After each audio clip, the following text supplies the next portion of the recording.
Musik. Kita semua mendengar musik, tapi apakah kalian sadar akan lirik-lirik yang mengandung referensi mengenai kesehatan mental di dalam lagu-lagu yang kalian dengar? Dalam penelitian kali ini, aku akan menganalisis pesan-pesan kesehatan mental di dalam musik populer dari tahun ke tahun.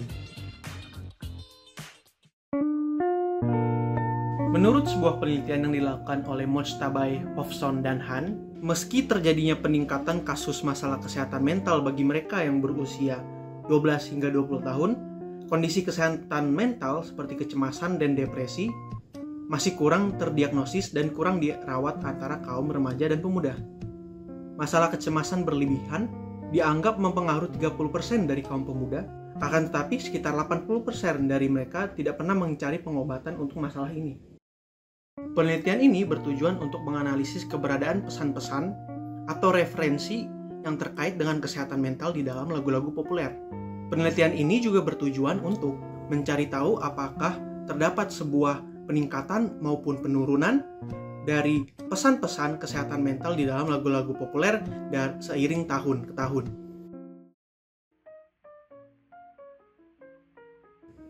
Masalah kesehatan mental itu dapat dirasakan dan dialami pada orang berusia berapapun. Akan tetapi, sebanyak 75% dari masalah kesehatan mental muncul sebelum mencapai umur 24 tahun. Dengan mayoritas kasus mulai meningkat dari umur 18 tahun. Jangkauan umur yang paling rentan terhadap masalah kesehatan mental merupakan usia yang tepat bagi seorang mahasiswa. Musik adalah hal yang sangatlah populer di antara kaum muda, dan hal ini merupakan aktivitas santai yang paling sering dilakukan di antara kaum remaja dan pemuda. Musik ini pun memiliki fungsi untuk memodifikasi kognisi negatif, membantu pemikiran kreatif, dan mencetus pemikiran tentang permasalahan hidup. Orang-orang muda memanfaatkan fungsi musik ini untuk mencapai kondisi emosi tertentu, dengan mendalami unsur-unsur musik ini seperti lirik-lirik di dalam lagu-lagu. Cara lain yang dapat digunakan selain penggunaan pesan-pesan positif adalah untuk meningkatkan kesehatan mental pendengarnya sendiri. Pesan-pesan mengenai kenyataan hidup yang suram tetapi nyata akibat masalah kesehatan mental juga bisa menjadi cara yang baik dan efektif dalam menangani kesehatan mental melalui musik. Dengan bertambahnya kesadaran masyarakat dan pembicaraan terkait dengan kesehatan mental, semakin banyak pula muncul upaya untuk meningkatkan pesan dan konten kesehatan mental, serta upaya untuk menghancurkan stigma terkait dengan kesehatan mental. Dengan musik yang menggunakan suara-suara yang nyata dan autentik oleh tokoh-tokoh panutan yang dinilai terhormat oleh para pendengarnya, pengemasan dan pemanfaatan pesan kesehatan mental yang efektif di dalam lagu-lagu yang mereka nyanyikan dapat menginspirasi dan meraih hati banyak orang. Dengan ini muncullah research question. Research question pertama, seberapa banyak pesan atau referensi yang terkait dengan kesehatan mental yang terdapat di dalam musik-musik populer dari tahun 2001, 2006, 2011, 2016, dan 2021? Research question kedua, apakah terdapat kenaikan atau penurunan dari pesan atau referensi yang terkait dengan kesehatan mental di dalam musik populer dari tahun 2001, 2006, 2011, 2016, hingga 2021.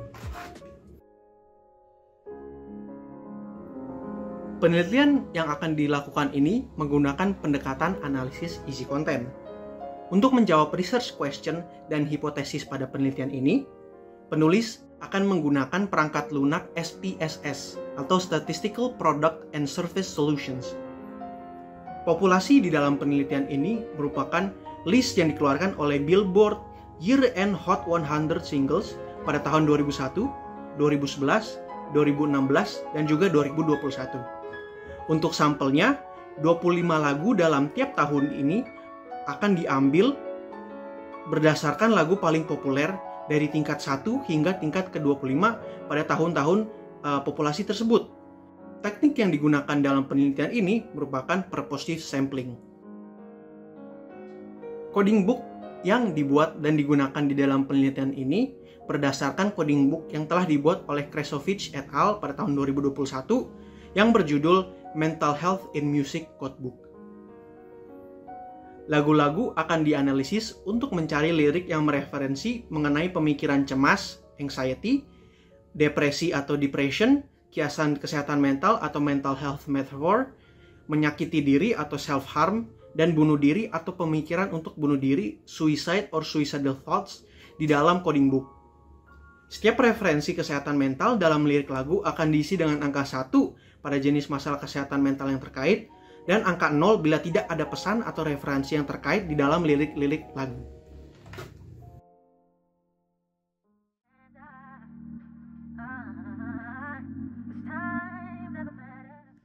Sebelum kita lanjut di dalam penelitian kita, sebuah uji reliabilitas harus dilakukan terlebih dahulu untuk menguji reliabilitas data antara coder.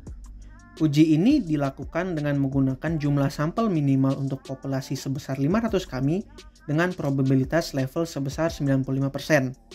Sehingga jumlah sampel untuk uji reliabilitas ini sebesar 49 yang kita bulatkan menjadi 50. Reliabilitas antar coder ditetapkan dengan menggunakan koefisien reliabilitas Krippendorff sebesar 0,667 ke atas. Proses reliabilitas ini tercapai dengan melakukan uji reliabilitas, kemudian mengunggah data tersebut dalam format file CSV ke dalam situs web buatan Profesor Dean Freelon, PhD, dan menggunakan alat perhitungan Reliability Calculator 2 atau Recall 2 untuk mengetahui reliabilitas antar coder. Setelah dilakukannya perhitungan, koefisien Krippendorff yang dihasilkan oleh semua variabel itu lebih besar dari 0,667 sehingga data yang kita hasilkan dapat dikatakan reliable. Untuk menjawab research question 1, yakni seberapa banyak pesan atau referensi yang terkait dengan kesehatan mental yang terdapat di dalam musik-musik populer dari tahun 2001 hingga 2021, kita melakukan uji analisis deskriptif pada data yang telah terkumpul. Terlihat di sini bahwa referensi terkait kecemasan atau anxiety muncul di dalam 40 lagu dalam sampel kita, dengan per tahunnya sebanyak 8 kali untuk 2001, 6 kali untuk 2006, 6 kali pula untuk 2011, 12 kali untuk 2016, dan 8 kali untuk 2021. Untuk referensi terkait depresi atau depression muncul di dalam 33 lagu di dalam sampel kita, dengan per tahunnya sebanyak 6 kali untuk 2001, 5 kali untuk 2006, 6 kali untuk 2011, 9 kali untuk 2016, dan 7 kali untuk 2021. Untuk referensi terkait kecemasan atau anxiety muncul di dalam 30 lagu di dalam sampel kita, dengan per tahunnya sebanyak 4 kali untuk 2001, 4 kali untuk 2006, 9 kali untuk 2011, 6 kali untuk 2016, dan 7 kali untuk 2021. Sedangkan untuk referensi terkait menyakiti diri atau self-harm hanya muncul di tahun 2011 sekali dan 2016 kali pula. Terakhir, untuk membunuh diri atau suicide pula hanya muncul sekali pada tahun 2001 dan sekali pada tahun 2011. Dari bagian di bawah ini bisa terlihat persentase jumlah lagu yang mengandung referensi kesehatan mental dari tahun 2001 hingga 2021. Untuk menjawab research question 2, yakni apakah terdapat kenaikan atau penurunan dari pesan atau referensi yang terkait dengan kesehatan mental di dalam musik populer dari tahun 2001, 2006, 2011, 2016 hingga 2021, kita bisa lihat kembali pada p-value di dalam tabel uji analisis deskriptif. P-value merupakan angka yang didapatkan melalui uji Cochran-Armitage Test for Linear Trends in Proportions untuk menguji apakah proporsi dari lagu-lagu dengan referensi kesehatan mental di dalam jangka waktu 5 tahun ini mengikuti pola yang linear sepanjang waktu. Dengan p-value semua variabel di atas signifikansi 0,05, maka dapat diketahui bahwa masing-masing referensi kesehatan mental di dalam lagu populer tidak mengikuti pola yang linear. Hal ini juga bisa kita lihat dari uji analisis One Way ANOVA yang menghitung total referensi kesehatan mental di dalam 25 lagu per tahunnya. Dengan melihat signifikansi yang berada di atas 0,05, dapat dibilang pula bahwa seiring tahunnya, jumlah referensi kesehatan mental di dalam lagu-lagu populer itu tidak linear. Ketidaklinearan ini dapat juga kita lihat dari bagian sebelumnya yang menunjukkan garis yang tidak rata dari tahun ke tahun. Terdapat sebanyak 53 dari 125 lagu yang terbagi dalam list Billboard Top Singles pada tahun 2001, 2006, 2011, 2016, dan 2021 yang mengandung lirik yang mereferensikan masalah kesehatan mental. sebuah persentase sebesar 42% dari 25 lagu teratas menurut list Billboard Top 100 Singles di dalam satu tahunnya.